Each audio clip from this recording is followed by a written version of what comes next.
सिर्फ याद नहीं, महसूस कैसे करूं? स्मृति में जब तन्मयता स्थिति आती है तब अनुभव होता है। तन्मया देवर्षि नारद जी ने लिखा है। पहले उसके है अव्यावृत भजनात्। अव्यावृत भजनात् का मतलब होता है अखंड भजन। जब निरंतर भजन करोगे, हृदय पवित्र हो जाएगा तो महसूस नहीं, साक्षात आपको अनुभव होगा कि मेरे हृदय में भगवान प्रकाशित हो गए।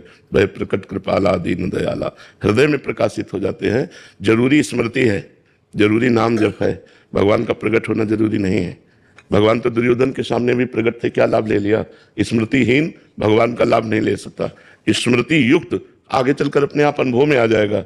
निरंतर नाम स्मरण करने वाले को स्वयं भगवान अनुभव करा देते हैं। मैं तुम्हारे पास हूँ, मैं तुम्हारे हृदय में हूँ, मैं तुम्हें देख रहा हूँ, मैं तुम्हें प्यार कर रहा हूँ, ये अनुभव में आता है। अगर ऐसा ना हो तो पूरा जीवन संत जन किसके सहारे व्यतीत करते हैं?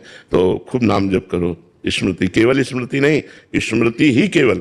आप जैसे केवल स्मृति नहीं, मैं महसूस कैसे करूं? मुझे महसूस करने की जरूरत नहीं। मेरी जिह्वा में राधा चल रहा है, जो नाम वही उनका स्वरूप है, राधा राधा राधा, अपने आप आगे। हमारा कार्य है निरंतर भजन में चित्त को जोड़ना, और भगवान का कार्य है आनंद का अनुभव कराना। वो अपना कार्य करेंगे, उसमें बेईमानी नहीं करेंगे, पर हमारे कार्य में ईमानदारी से निरंतर भजन होना चाहिए। भजन खास वस्तु है, भगवान का मिलना खास वस्तु नहीं, क्योंकि भगवान तो बहुतों से मिले, लेकिन जिनके पास स्मृति है वो आनंद में मगन हो गए। देखो विदुरानी जी भगवान की स्मृति में लीन है, भगवान के चिंतन में डूबी हुई है।